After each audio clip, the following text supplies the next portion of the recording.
siya, katawa siya, the normal. Pero niabot ang time na paghabol ako sa iyahan, nihilak ang bata. Kaya medyo dugay-dugay ko din siguro nakita, no? Oo. Panagsalang din makita, ma'am. So, ang nahitabo, din sa ADHD. Another is impulsive po sila. Kasi problema nila, siguro pa sila naging impulsive, sir. When talking about impulsivity, meaning, hindi sila mag-una-una sa kung saan naging po sa ilaha.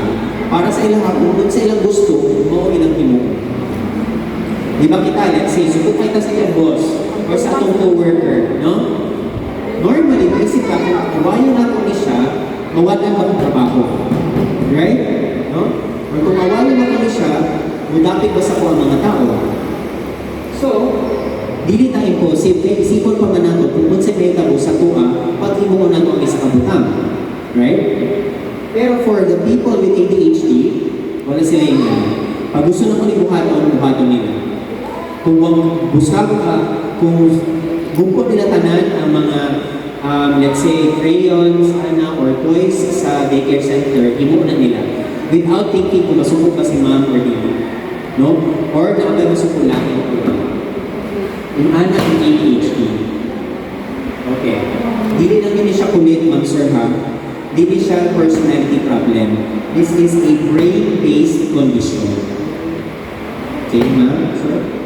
Alright. Sige. So, final thoughts. Ano ka? Okay. Tama-tama 2 minutes. Sige. Your child is more than their diagnosis. Parehas atong world-class violinist, ma'am sir, na siya ay autism, but it did not stop him from accumulating wealth.